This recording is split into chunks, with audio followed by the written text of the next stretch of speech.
Señor les bendiga de verdad. Es un gozo, un privilegio poder estar en la casa del Señor, como hemos cantado, pero también es un privilegio poder compartir el uno con el otro como lo que somos, una familia, comprado con una misma sangre, hijo de un mismo Padre, por medio de la obra de Jesucristo. Y qué bueno es poder abrir la palabra de nuestro Dios y poder ser expuestos a ella con el único propósito de nosotros poder ser edificados y bendecidos por ella. Y sin más, yo quiero que podamos ir al Salmo 119. Salmo 119, y vamos a estar compartiendo los primeros 8 versículos de este grandioso y literalmente grandioso salmo. Y es los versículos del 1 al 8.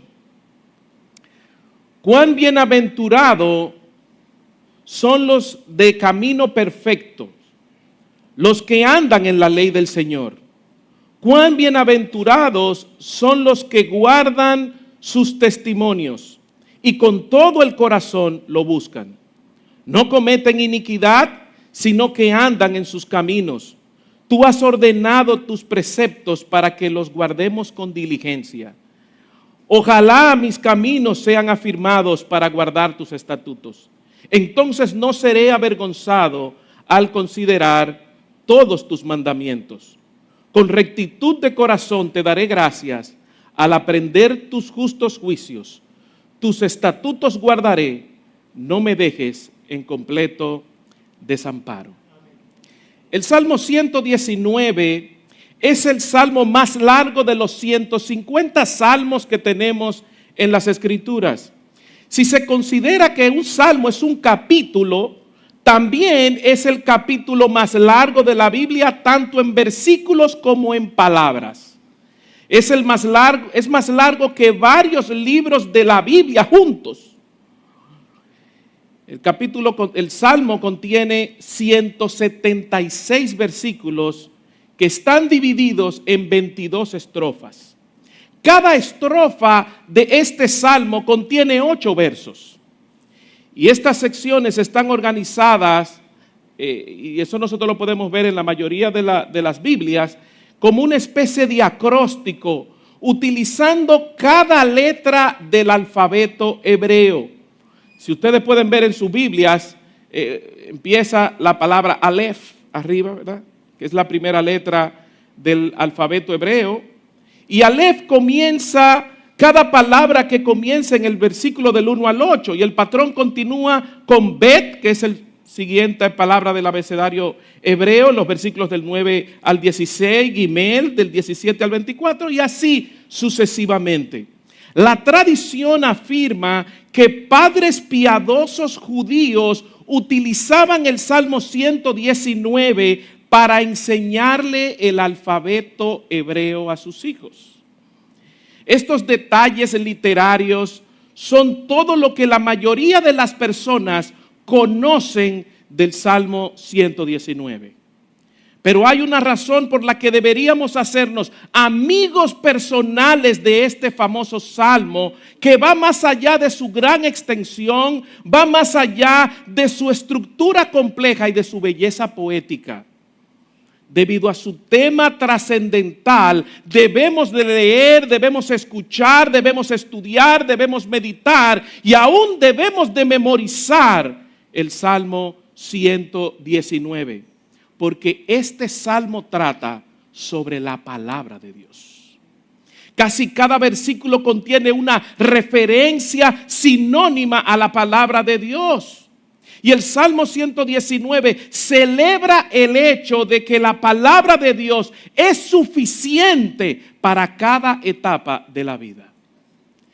La Biblia es inspirada, la Biblia es inerrante, la Biblia es infalible, como tal lo declara el apóstol Pablo en 2 de Timoteo capítulo 3, versículo 16, cuando dice: toda escritura es inspirada por Dios y útil para enseñar, para reprender, para corregir y para instruir en justicia. Ahora bien, amados hermanos, el Salmo 119 no trata sobre la naturaleza, sobre el poder, sobre la veracidad de la palabra de Dios. La asume el salmista tal cosa. Se trata de la suficiencia de las Escrituras. Muchos afirman que las Escrituras es suficiente, pero traicionan su suficiencia al ignorarla, traicionan su suficiencia al descuidarla y al rechazarla para salvar, edificar, consolar, guiar y bendecir. Me encanta lo que William Wilberforce dijo, aquel quien dirigió la abolición británica de la esclavitud. Este hombre logró memorizar el Salmo 119 mientras caminaba desde su casa al parlamento que estaba en Hyde Park. Este hombre cada día iba recitando las Escrituras y iba recitando hasta lograr memorizar el Salmo 119. Pero no se vaya muy lejos. Yo tuve la oportunidad de poder conocer a una niña, bueno, ya es una joven adulta, donde aunque su motivación era ganarse una bicicleta, logró memorizar el Salmo 119 completo, porque era un concurso. El que lograra memorizar el Salmo 119 completo se ganaba una bicicleta. Y hace aproximadamente 2 años me encontré con su mamá y le pregunté, dime, ¿Keila todavía memoriza? Dice, bueno, de poderlo recitar como aquella vez, tal vez no, pero sí tiene pendiente tratar de ir memorizando o recordando lo que ha memorizado acerca del Salmo 119. Definitiva y desesperadamente, amados hermanos, al igual que Wilberforce, como Keila y Malay, nosotros necesitamos el Salmo 119 hoy. Necesitamos que se nos recuerde lo que el pastor Tomás dijo al concluir nuestra primera conferencia de consejería hace varios años, cuando dijo que la palabra de Dios es suficiente para satisfacer todas las necesidades del alma. No conocemos el autor de este salmo, la ocasión o el trasfondo de este salmo, pero el punto de este salmo es absolutamente claro. La palabra de nuestro Dios es suficiente para cada etapa de nuestras vidas. Por eso he titulado este sermón, tomando prestado el título del libro escrito por los Hendrickson, Living by the Book, o Viviendo por el libro. Pero le he agregado algo y es en 3D. Viviendo por el libro en 3D. Pero nada que ver con 3 dimensiones, sino más bien los 3 aspectos que el salmista en estos 8 versículos nos presentan acerca de vivir por el libro, que se establece en la estrofa inicial de este maravilloso salmo, y cada una de estos aspectos inician con la letra D. Esto es mucho más fácil para aquellos que están tomando notas, pero también para aquellos que están escuchando este sermón puedan recordarlo a lo largo de sus días. Así que veamos el primer aspecto y por consiguiente la primera D, el deleite de vivir por el libro. El deleite de vivir por el libro. Movámonos por unos minutos al Salmo 1. En el Salmo 1, en los primeros 2 versículos, el salmista nos dice: cuán bienaventurado es el hombre que no anda en consejo de los impíos, ni se detiene en el camino de los pecadores, ni se sienta en la silla de los escarnecedores, sino que en la ley del Señor está su deleite, y en su ley medita de día y de noche. El Salmo 119 puede considerarse como una exposición del Salmo 1. Lo que afirma el Salmo 1, el Salmo 119 lo explica. Dios bendice a los que viven de acuerdo a su palabra. La palabra bienaventurado, que aparece tanto en el Salmo 1 como en nuestro Salmo, en el Salmo 119, significa verdadera felicidad, gozo incomparable, contentamiento total, paz perfecta, en resumen, completa satisfacción en Dios. Me encanta lo que escribió Charles Bridges en su comentario del Salmo 119, donde dice: todos se protegerían de las incursiones de la miseria, pero no todos consideran que la miseria es fruto del pecado, del cual, por tanto, es necesario ser librados y preservados para llegar a ser feliz o bendito. Amados hermanos, ¿tú quieres ser declarado bendito? ¿Tú quieres ser bendecido? Vive de acuerdo a la palabra de nuestro Dios. ¿Por qué? Porque Dios bendice la bendición sincera, la devoción sincera a su palabra. Dios bendice la devoción sincera a su palabra. Noten cómo el salmista en el Salmo 119, versículo 1 lo declara. Cuán bienaventurados son los de camino perfectos, los que andan en la ley del Señor. Esa palabra perfecto que aparece aquí no significa una perfección sin pecado. Porque si la perfección es la norma, nadie alcanzaría la bendición de Dios. Nadie podría ser declarado bendito. Solo nuestro Señor Jesucristo logró vivir una vida completamente sin pecado. Entonces la pregunta que debemos hacernos es: ¿qué significa entonces ser perfecto? Otra traducción traduce este texto: bienaventurados los sin manchas en el camino. Y esta traducción es útil para poder entender lo que el salmista nos quiere transmitir en este texto. Ser perfecto es ser puro. Por ende, el estándar de ser declarado bienaventurado es la pureza, no la perfección. En Mateo capítulo 5, versículo 8, el mismo Señor en el Sermón de la Montaña dijo: bienaventurados los de limpios corazón, porque ellos verán a Dios. ¿Cómo se mantiene entonces esa pureza? ¿Cómo podemos mantenernos puros? El salmista nos responde en este mismo versículo 1 cuando nos dice: los que andan en la ley del Señor. ¿Tú quieres mantenerte puro? Camina en la palabra del Señor. Si tu camino es puro, en tu andar se hará evidente. Como veíamos el domingo pasado en la exposición del hermano Julián, debemos estar corandeo delante de Dios. Caminar en pureza, nuestro andar lo hará evidente. Caminar es una metáfora de la conducta que constantemente nosotros modelamos. Así es como vivimos. Los puros caminan en la ley del Señor. Y esta referencia a la ley del Señor no solamente abarca los primeros 5 libros del Antiguo Testamento, sino que abarca todas las referencias a lo que Dios enseña para que nosotros podamos estar bien con Él. Tú haces un escaneo en todas las escrituras y donde quiera que el Señor enseña cómo debemos de conducirnos, eso corresponde para nosotros en la ley del Señor.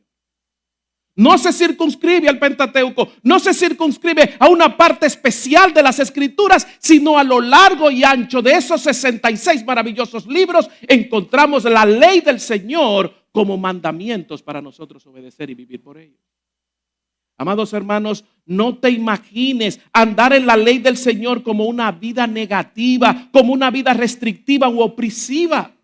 Imagínatelo como el camino que conduce a las bendiciones, a la felicidad, al gozo, al favor y a la satisfacción en Dios. Me encanta como Warren Wiersbe en su comentario del libro de los Salmos dijo esto. La ley, hablando acerca de la ley del Señor, decía: la ley no es un arma en manos de un juez enojado, sino una herramienta en manos de un Padre amoroso, utilizada por el Espíritu Santo para hacernos más como Cristo. Déjame repetirlo una vez más. La ley no es un arma en manos de un juez enojado, sino una herramienta en manos de un Padre amoroso, utilizada por el Espíritu Santo para hacernos cada día más como Cristo. Amados hermanos, Dios no solo bendice la devoción sincera a su palabra, sino que Dios también bendice la firme devoción a su palabra. Por eso el salmista en el versículo 1 va desde lo interno hacia lo externo. Pero ahora en el versículo 2 el salmista va desde lo externo hacia lo interno. Mira el versículo 2. Cuán bienaventurados son los que guardan sus testimonios y con todo el corazón, ¿qué hacen? Lo buscan. Las personas bienaventuradas no se dedican a la Biblia por sí mismas. Guardan, dice el texto, los testimonios de Dios con un propósito. Y es para buscar a Dios. ¿Por qué vivir según este libro? Porque las escrituras te acercan más a Dios. Es a través de la palabra de Dios que nosotros podemos conocer, que nosotros podemos confiar y que nosotros podemos servir a nuestro Señor Jesucristo. Es por medio de la revelación de su palabra que nosotros podemos conocer quién Dios es. El pastor Dani hace un tiempo ilustró las escrituras como un telescopio. Si miras un telescopio, lo único que vas a ver es ¿qué? Un telescopio. ¿Sí? Ahora, si miras a través de un telescopio, puedes ver mundos que están más allá, planetas que ni siquiera te imaginas que existen. Detalles puedes ver a través de un telescopio. Amados hermanos, para encontrar a Dios en las escrituras, nosotros tenemos que buscarlo con todo nuestro corazón. No debemos de tener lealtades divididas. Démosle a Dios toda nuestra atención, todo nuestro afecto y toda nuestra adoración. Por eso Jesús dijo en Mateo capítulo 6, versículo 33, mas buscad primeramente el reino de Dios y su justicia y todas las demás cosas serán añadidas. Debemos de buscar a Dios sin reservas. Me encanta cómo el salmista lo declaró en este texto, porque él dice, cuán bienaventurados son los que guardan sus testimonios y con todo el corazón lo buscan. Ahora notemos con cuidado que la primera parte del versículo 3 describe esta bienaventuranza en términos negativos. Porque dice que los bienaventurados, ¿qué hacen? No cometen iniquidad. No se trata tanto de la persona que es declarada como bienaventurado, sino la palabra de Dios. La palabra de Dios siempre te llevará a la justicia. La palabra de Dios nunca, amado hermano, nunca te llevará al pecado. Tristemente pude escuchar a una persona decir, justificando su pecado, al ver el pecado de David. Amados hermanos, las escrituras siempre te llevarán a la justicia, nunca te llevarán al pecado. Y esto es lo que nosotros vemos a lo largo y ancho de todo este Salmo 119. Mira el versículo 9. ¿Cómo puede el joven guardar puro su camino? ¿Cuál es la respuesta que el salmista da? Guardando tu palabra. ¿Tú quieres mantenerte, que tu camino, que tu andar sea puro? El salmista nos dice, guarda la palabra del Señor. Versículo 11. En mi corazón he atesorado tu palabra. ¿Con qué fin el salmista ha atesorado? Ha guardado la palabra del Señor en su corazón con un propósito santo. ¿Y cuál es? Para él poder mantenerse puro, para no pecar contra ti.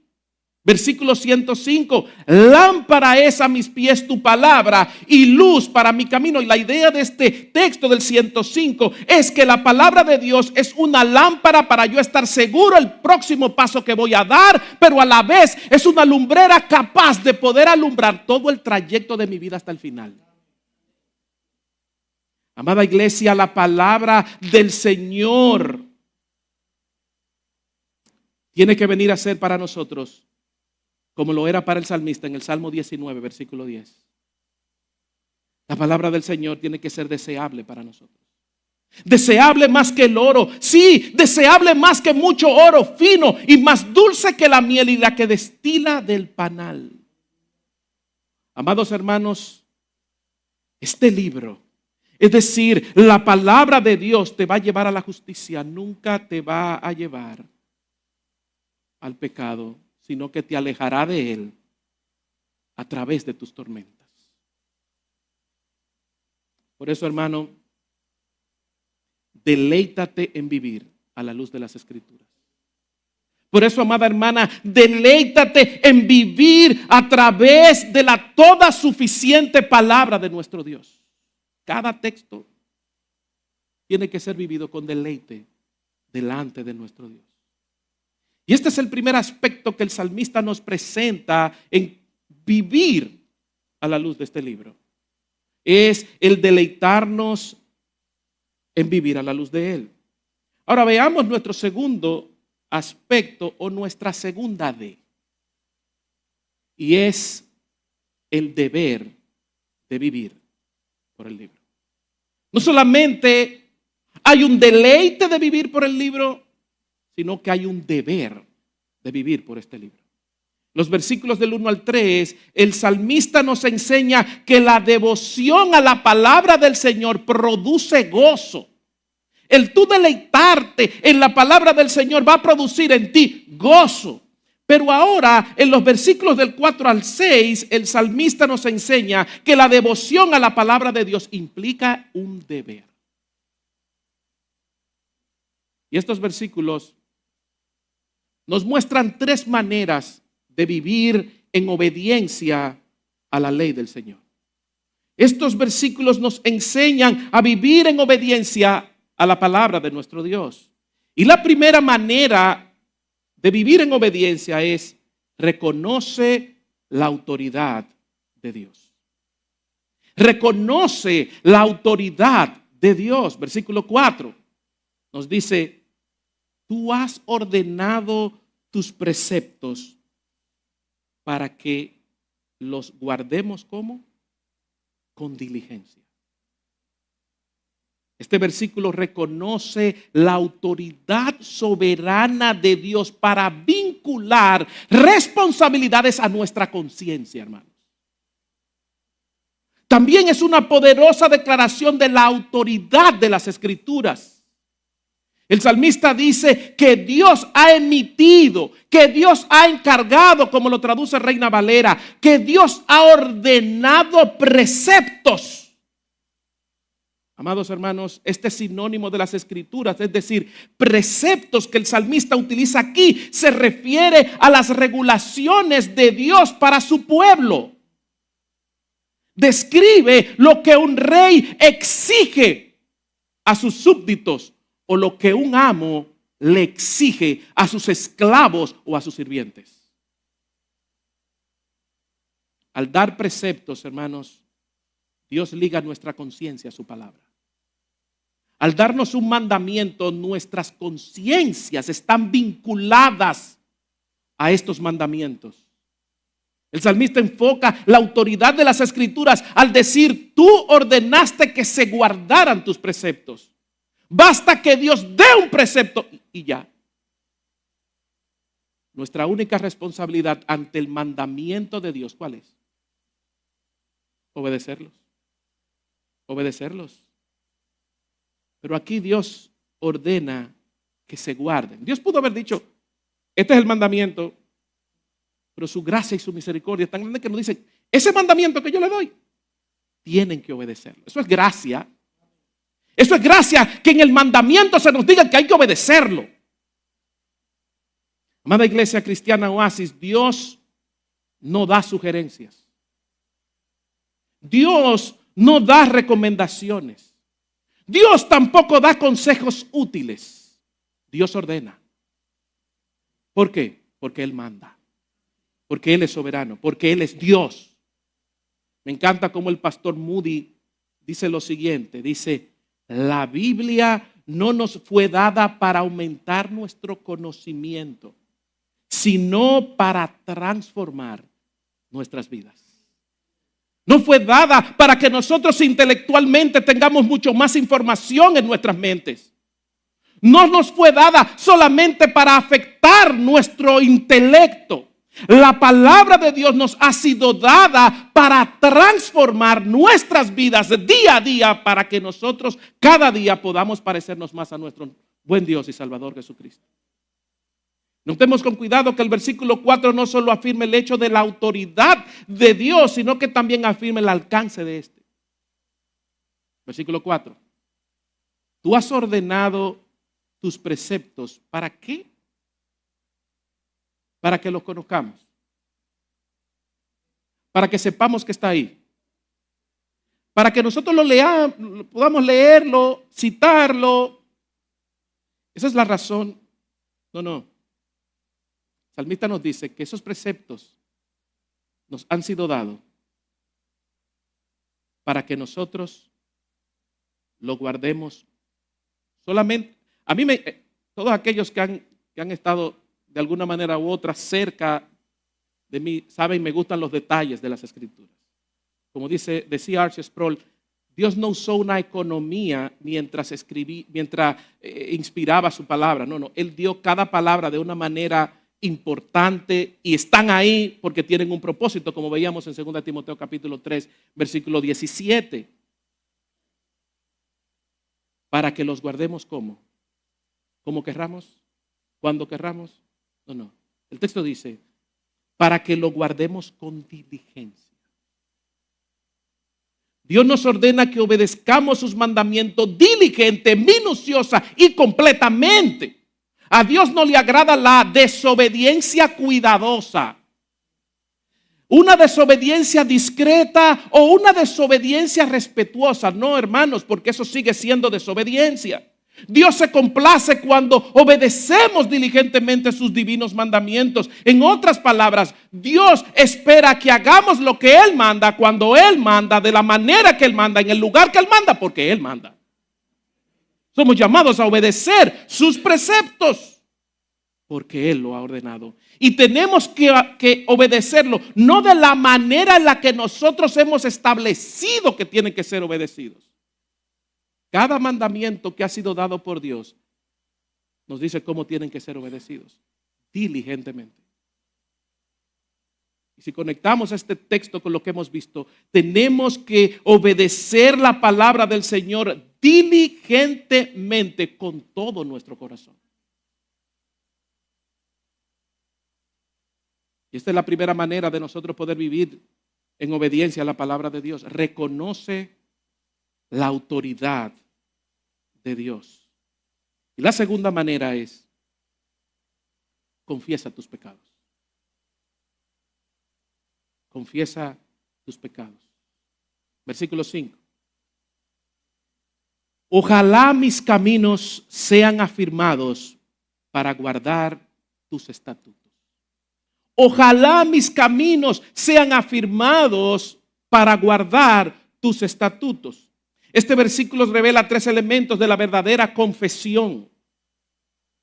A veces, ¿y cómo yo le confieso al Señor? Bueno, este texto nos presenta los 3 elementos de la verdadera confesión. El primer elemento es la honestidad. El salmista, que era anónimo, no sabemos quién lo escribió, era un hombre piadoso. Sin embargo, admite que todavía no se había vuelto firme el guardar los estatutos de Dios. Ser piadoso no significa que nunca vas a cometer algo malo y que siempre vas a hacer lo correcto. La verdadera piedad aumenta tu sensibilidad al pecado. La verdadera piedad te hace sensible cuando cometes un pecado. Los impíos, amado hermano, son los que son indiferentes a sus pecados. Tú y yo, como creyentes, al pecar debemos de sentirnos mal, porque hemos quebrantado la ley del Señor. Hemos quebrantado los mandamientos del Señor.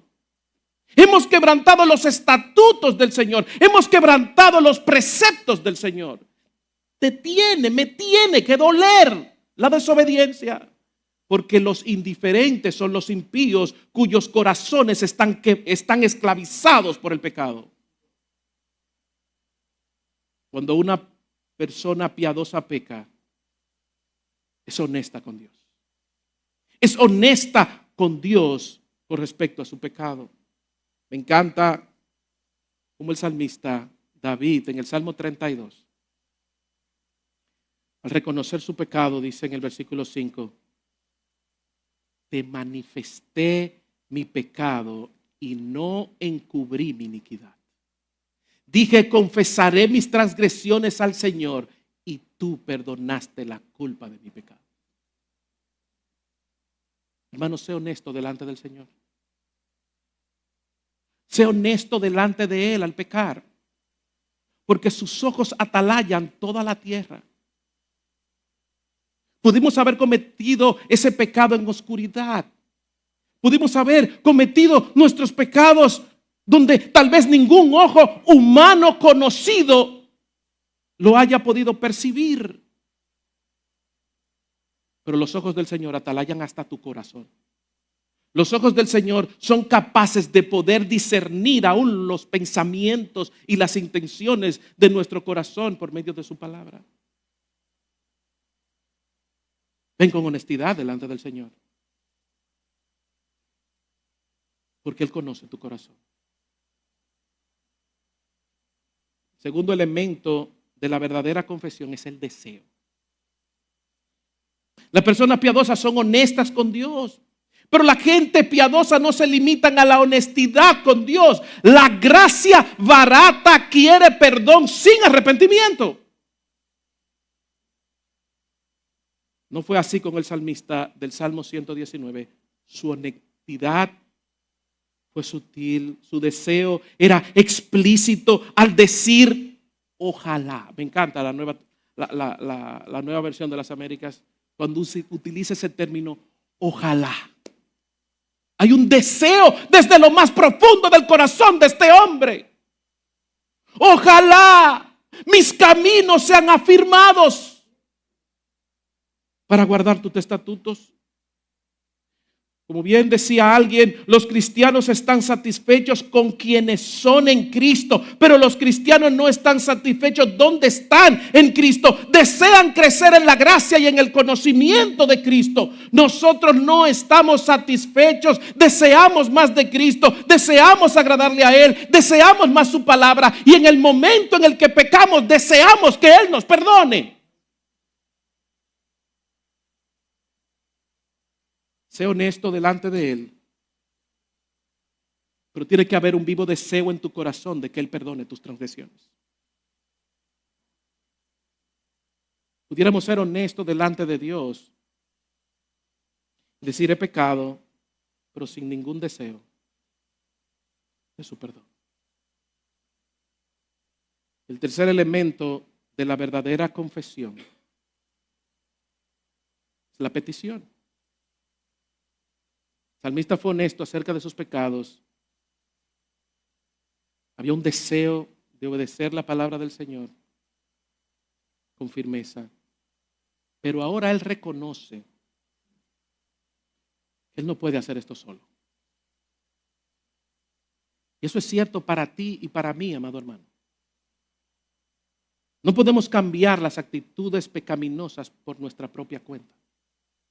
No podemos superar los hábitos pecaminosos por nuestra propia cuenta. No podemos dominar los pensamientos pecaminosos por nosotros mismos o solos. No podemos domar nuestras lenguas pecaminosas por nuestra propia cuenta. No podemos denunciar las relaciones pecaminosas por nuestra propia cuenta. Necesitamos de manera urgente ayuda divina para resistir la tentación, para vivir en obediencia y para nosotros poder permanecer firmes. Necesitamos la ayuda del Señor. Por eso, amado hermano, pídele al Señor que venga a tu auxilio. Pídele con tu confesión tu incapacidad de poder salir de esa espiral descendente en la que te encuentras y pídele que intervenga de una manera urgente. Pídele, Señor, venga a mi auxilio. Ven, ojalá y mis caminos sean afirmados para guardar tu palabra. Que ese mismo deseo esté en tu corazón y en mi corazón. Pero también La tercera manera de vivir en obediencia a la palabra del Señor es recuerda las consecuencias. No solamente es reconocer la autoridad de Dios, no solamente es confesar tus pecados. La tercera manera de vivir en obediencia a la palabra del Señor es recuerda las consecuencias. Amados hermanos, los seres humanos somos agentes morales libres que podemos elegir entre el bien y el mal, entre la verdad y el error. Pero nuestras facultades morales han sido completamente dañadas por el pecado.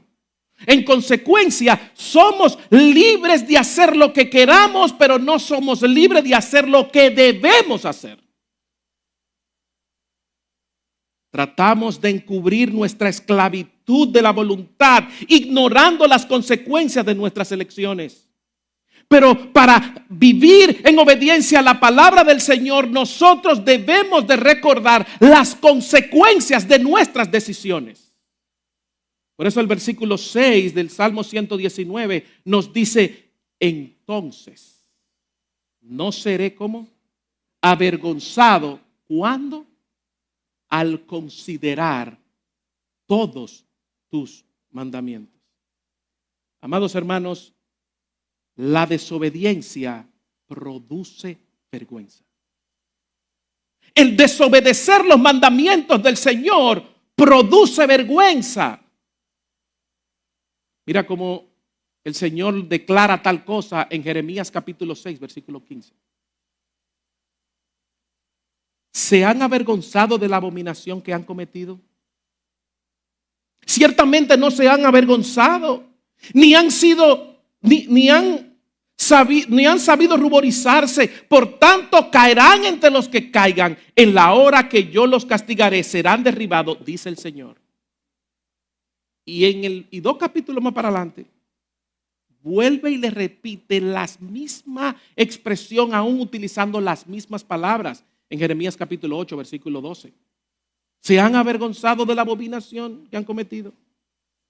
Amados hermanos, la desobediencia produce vergüenza, mientras que la obediencia previene la vergüenza. Por eso el salmista en el versículo 6 nos dice, entonces no seré, ¿cómo? Avergonzado. ¿Cuándo? Al considerar todos tus mandamientos. Hay una manera, amados hermanos, de nosotros poder evitar la vergüenza del pecado que tortura nuestras mentes, que enrojece nuestras mejillas, que hacen que nosotros tengamos que agachar nuestra cabeza, que agobia tu corazón, que hace que tengamos que inclinar nuestros hombros, que arruina nuestra reputación. Y es, fija tu mirada y tu caminar en la palabra del Señor. ¿Tú quieres prevenir la vergüenza que trae el pecado consigo? Fija tu mirada y centra tus pasos en la toda suficiente palabra de nuestro Dios. Mira cómo el apóstol Juan lo declaró en 1 de Juan capítulo 2 versículo 28. Y ahora, hijos, permanezcan en Él para que cuando se manifieste tengamos confianza y no nos apartemos de Él. ¿Cómo? Avergonzado en su venida. Amados hermanos, es nuestro deber, al vivir por este libro, el reconocer la autoridad de Dios, confesar nuestros pecados, pero también recordar las consecuencias de nuestros pecados. Por eso el Espíritu Santo nos dice a través de Proverbios 28:13 que el que encubre su pecado no prosperará.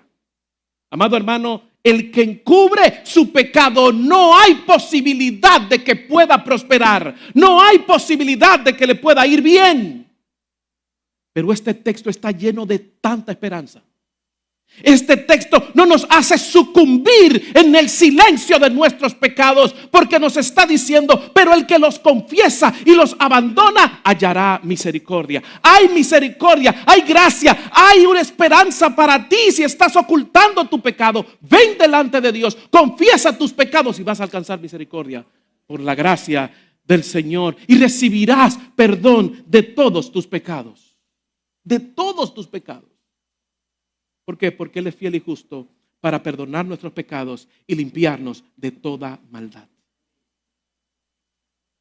Hasta ahora hemos visto que vivir a la luz de este libro es deleitarnos en vivir en Él, por Él. Hay un deber de poder vivir por el libro.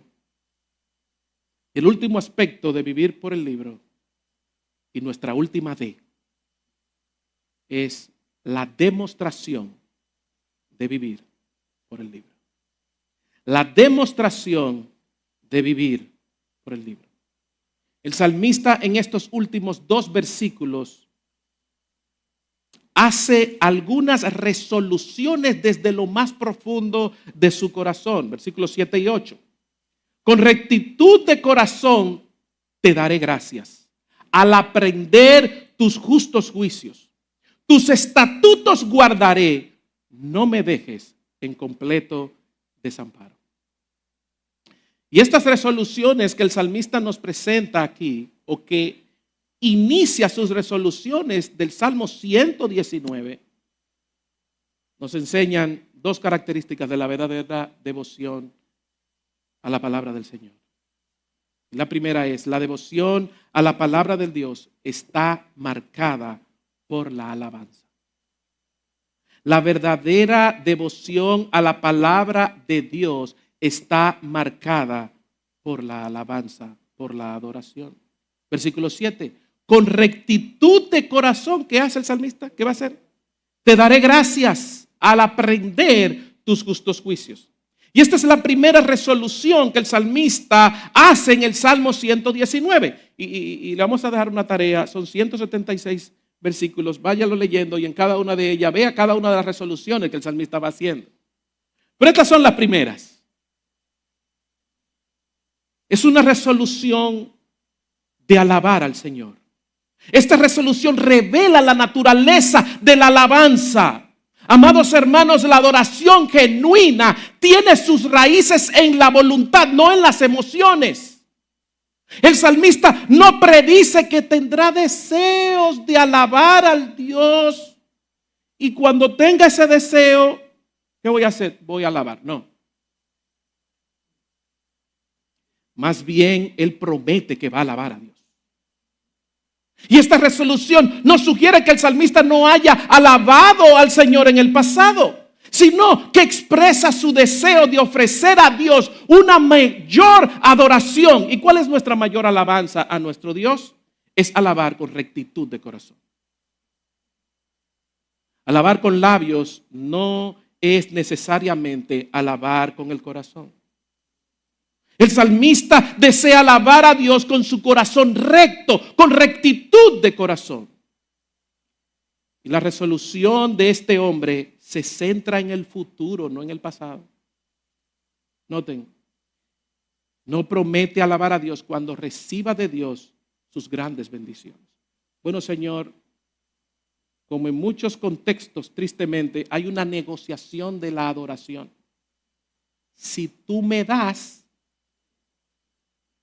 yo te voy a devolver en adoración o en gratitud. No, eso no es lo que el salmista está planteando aquí. El salmista promete alabar a Dios. ¿Cuándo? Y esto es muy importante lo que el salmista nos está enseñando aquí. Porque ¿cuándo es que el salmista va a alabar a Dios? ¿Cuándo es que el salmista va a dar gracias a Dios? ¿Cuándo es que el salmista va a irrumpir en alabanza al Señor? ¿Cuándo, hermanos? Cuando aprenda sus justos juicios. Permítame parafrasear este versículo 7. No puedo alabar correctamente, Señor, hasta que aprenda tu palabra. Y esta es la posición del salmista a lo largo de todo este salmo. Veamos alguno de ellos. Versículo 108. te ruego aceptes las ofrendas voluntarias de mi boca. ¿Qué es eso? Alabanza, la adoración.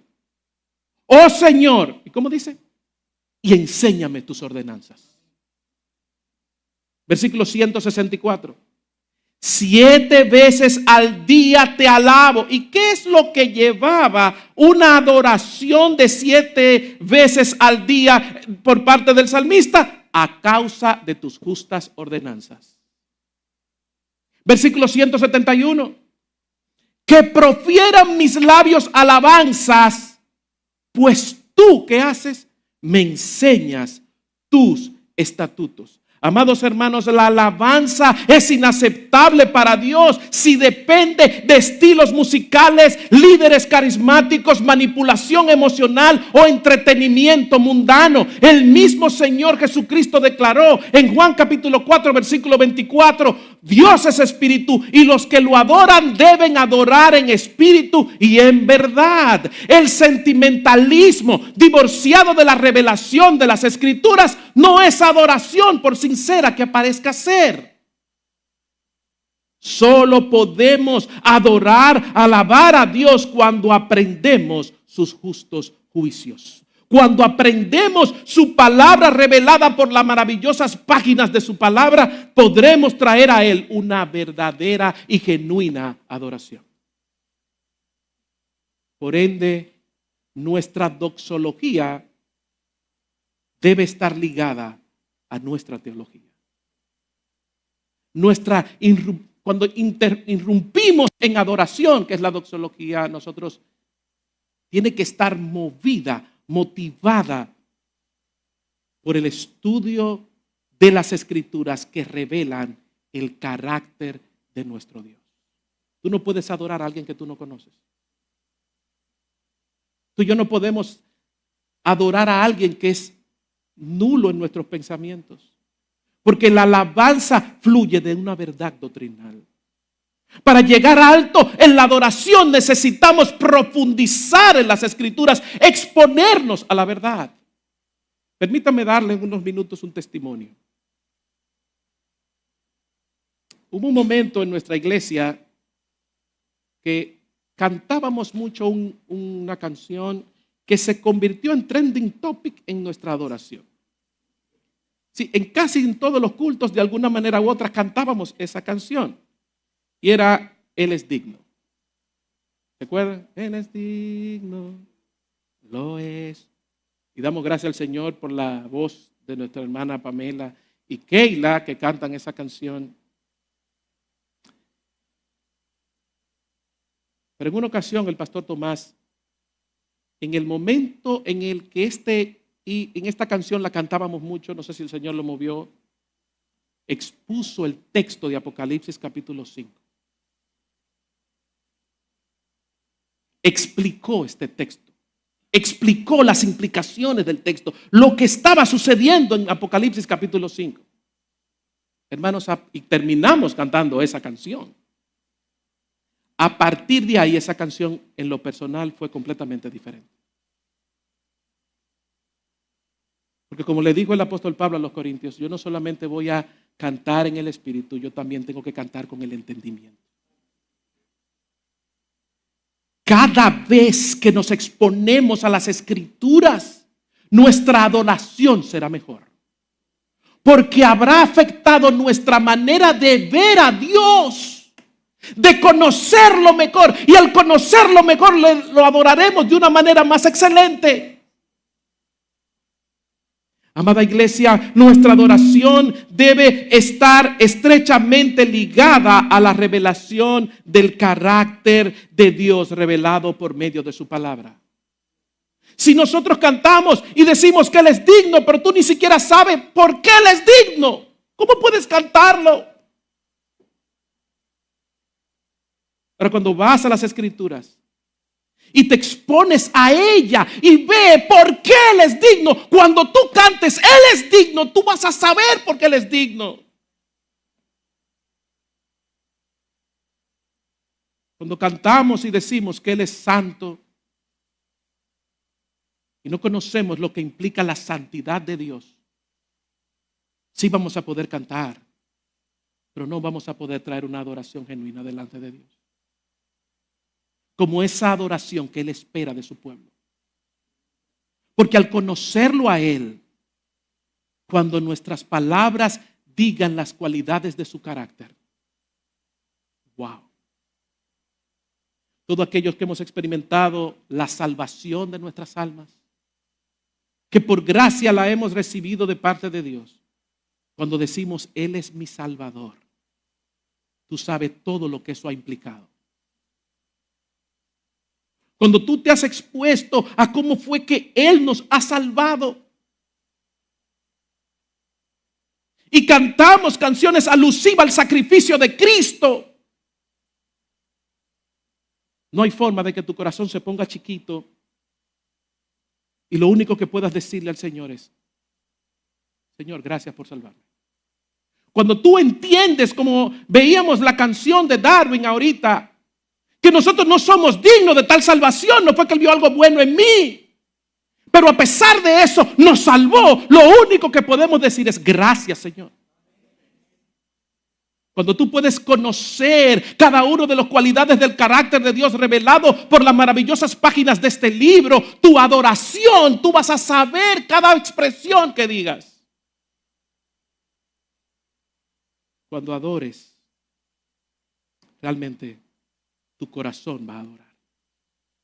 Tu mente va a adorar. Todo tu ser estará en consonancia, en adoración al único que es digno de toda adoración.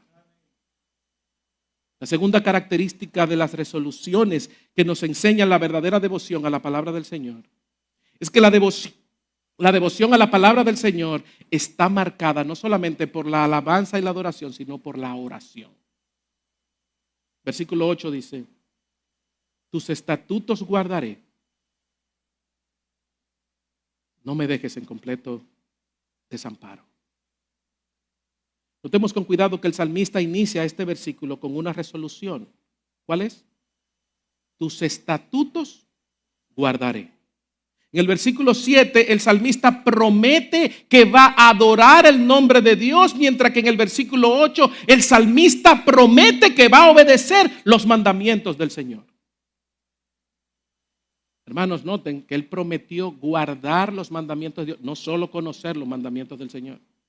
Y esto es lo mismo que el apóstol Santiago les escribió a los destinatarios de su carta en Santiago capítulo 1, versículo 22, cuando dice: sean hacedores de la palabra y no solamente oidores que se engañan a sí mismos.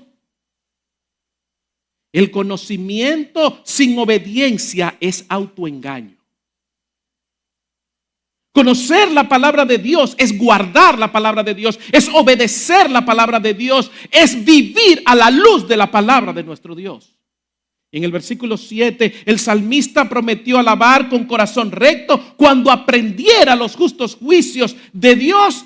Aquí no hay una declaración de cuándo. Y en el versículo 8, la resolución de obediencia también es incondicional.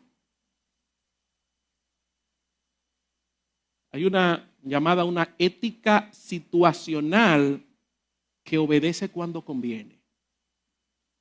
Pero este mandamiento, en este contexto, yo no lo puedo obedecer. En las condiciones presentes, no lo puedo obedecer. Hermanos, Dios es digno de nuestra obediencia en cada situación en la que nos encontramos. La primera parte de este versículo 8 es la resolución. Pero en la segunda parte del versículo 8 hay una petición.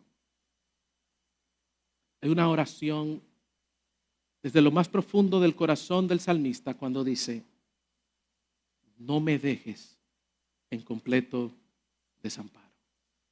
No me dejes. El salmista hizo una resolución espiritual de guardar la palabra de Dios, pase lo que pase, pero luego reconoce que no puede vivir obedientemente con su propia sabiduría, fuerza o recursos.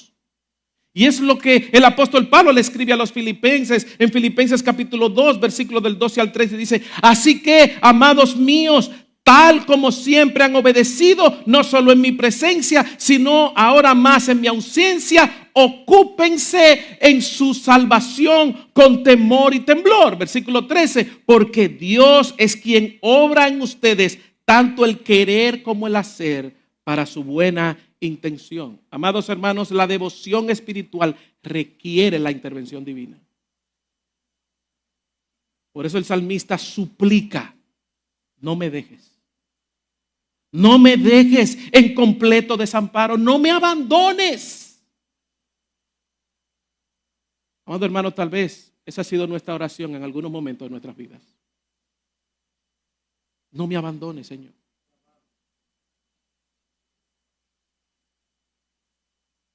Este año ha sido un año difícil para mi familia. Y esa ha sido una de las oraciones más profundas de nuestros corazones. No nos abandones. No nos abandones. No nos dejes en completo desamparo. Pero una y otra vez el Señor vuelve y nos recuerda: no hay razón para pensar que te voy a abandonar. No hay razón por la cual tú puedas pensar que Él te va a dejar.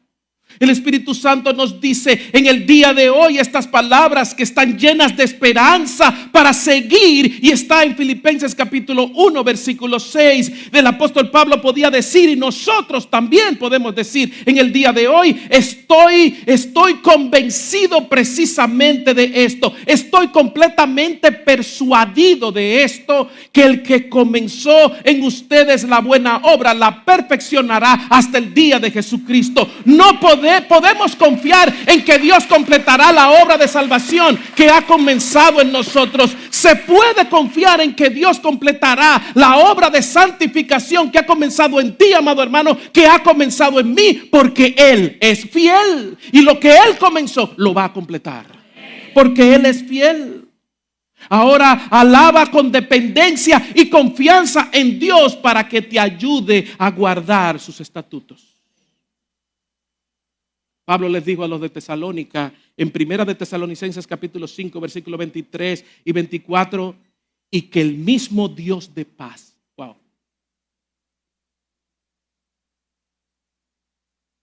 y que el mismo Dios de paz los santifique por completo, y que todo su ser, espíritu, alma y cuerpo sean preservados irreprensibles para la venida de nuestro Señor Jesucristo. Fiel es aquel que los llama, el cual también lo hará. El que te sacó de las tinieblas a la luz te va a entrar al reino de su amado Hijo. Eso significa que Él necesita, por eso Él requiere de nosotros nuestra adoración. Hemos visto a lo largo de esta primera estrofa de este maravilloso salmo que nos enseña 3 aspectos de vivir por este libro. Amado hermano, deleítate en vivir por este libro. Pero vivir por este libro tiene implicaciones. Por ende, debes de obedecer los mandamientos que Él ha establecido por medio de su palabra. Y nuestra vida de devoción y de adoración a Él va a demostrar que estamos viviendo por el libro. Ahora permítanme concluir con algunos pasos prácticos para aquellos que tal vez en esta mañana se están preguntando: ok, pastor, somos llamados a vivir por el libro. Somos llamados a deleitarnos en la palabra de Dios. Hay implicación de yo deber obedecer lo que está establecido en su palabra, porque mi adoración y mi oración van a demostrar que estoy viviendo por el libro. Pero ¿cómo empiezo? ¿Cómo lo hago? Primero, exponte a este libro. Exponte a este libro. Lee este libro todos los días. Tú tienes que entender que esto es una necesidad imperante para el pueblo de Dios. Es la manera en la que Dios ha establecido su comunicación con su pueblo. Es por medio de este libro que Él se ha revelado. Él ha revelado su propósito, su plan eterno por medio de las maravillosas páginas de su palabra. Por ende, lee este libro todos los días. Nútrete de ella. Al leerla, escoge un libro. El libro de Juan, el libro de la carta de Pablo a los Efesios.